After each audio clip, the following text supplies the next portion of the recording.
The Journey to the Island of Souls by Anonymous. Once upon a time there lived in the nation of the Chipways a most beautiful maiden, the flower of the wilderness, the delight and wonder of all who saw her. She was called the Rock Rose and was beloved by a youthful hunter whose advances gained her affection. No one was like the brave Audalissa in her eyes. His deeds were the greatest, his skill was the most wonderful. It was not permitted them, however, to become the inhabitants of one lodge. Death came to the flower of the Chipways. In the morning of her days she died, and her body was laid in the dust with the customary rites of burial. All mourned for her, but Autalissa was a changed man. No more did he find delight in the chase or on the warpath. He grew sad, shunned the society of his brethren. He stood motionless as a tree in the hour of calm, as the wave that is frozen up by the breath of the cold wind. Joy came no more to him. He told his discontent in the ears of his people, and spoke of his determination to seek his beloved maiden. She had but removed, he said, as the birds fly away at the PG 130 approach of winter, and it required but due diligence on his part to find her. Having prepared himself, as a hunter makes ready for a long journey, he armed himself with his war spear and bow and arrow, and set out to the land of souls. Directed by the old tradition of his fathers, he traveled south to reach that region, leaving behind him the great star. As he moved onwards, he found a more pleasant region succeeding to that in which he had lived. Daily, hourly, he remarked the change. The ice grew thinner, the air warmer, the trees taller. Birds, such as he had never seen before, sang in the bushes, and fowl of many kinds were pluming themselves in the warm sun on the shores of the lake. The gay woodpecker was tapping the hollow beach. The swallow and the martin were skimming along the level of the green vales. He heard no more the cracking of branches beneath the weight of icicles and snow. He saw no more the spirits of departed men dancing wild dances on the skirts of the northern clouds.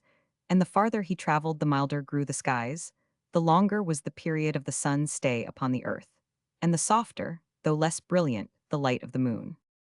Noting these changes as he went with a joyful heart, for they were indications of his near approach to the land of joy and delight, he came at length to a cabin, situated on the brow of a steep hill, in the middle of a narrow road. At the door of this cabin stood a man of a most ancient and venerable appearance. He was bent nearly double with age. PG 131, his locks were white as snow. His eyes were sunk very far into his head, and the flesh was wasted from his bones, till they were like trees from which the bark has been peeled. He was clothed in a robe of white goat's skin, and a long staff supported his tottering limbs whithersoever he walked. The Chipway began to tell him who he was, and why he had come thither, but the aged man stopped him, telling him he knew upon what errand he was bent. A short while before, said he, there passed the soul of a tender and lovely maiden, well known to the son of the Red Elk, on her way to the beautiful island.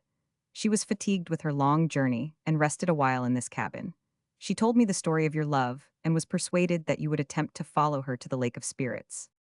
The old man, further, told Autalissa that if he made speed, he might hope to overtake the maiden on the way. Before, however, he resumed his journey, he must leave behind him his body, his spear, bow, and arrows, which the old man promised to keep for him should he return.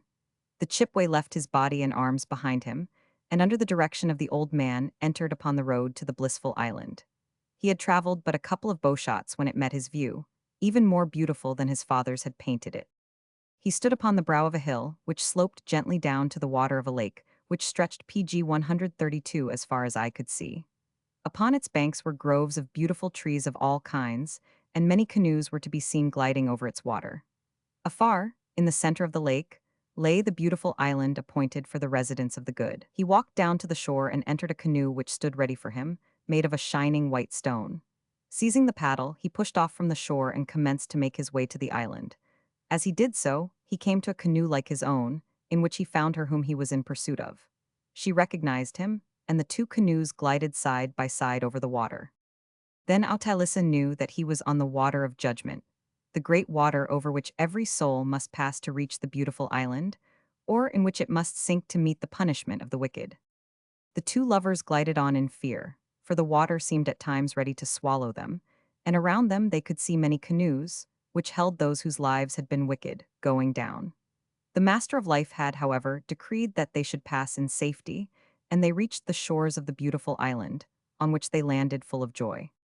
It is impossible to tell the delights with which they found it filled. Mild and soft winds, clear and sweet waters, cool and refreshing shades, perpetual verdure, inexhaustible fertility, met them on all sides. Gladly would the son of the red elk have remained forever with his beloved in the happy island. But the words of the master of life came to him in the pauses of the breeze, saying, PG 133, go back to thy own land, hunter. Your time has not yet come. You have not yet performed the work I have for you to do, nor can you yet enjoy those pleasures which belong to them who have performed their allotted task on earth. Go back, then. In time thou shalt rejoin her, the love of whom has brought thee hither. PG 134.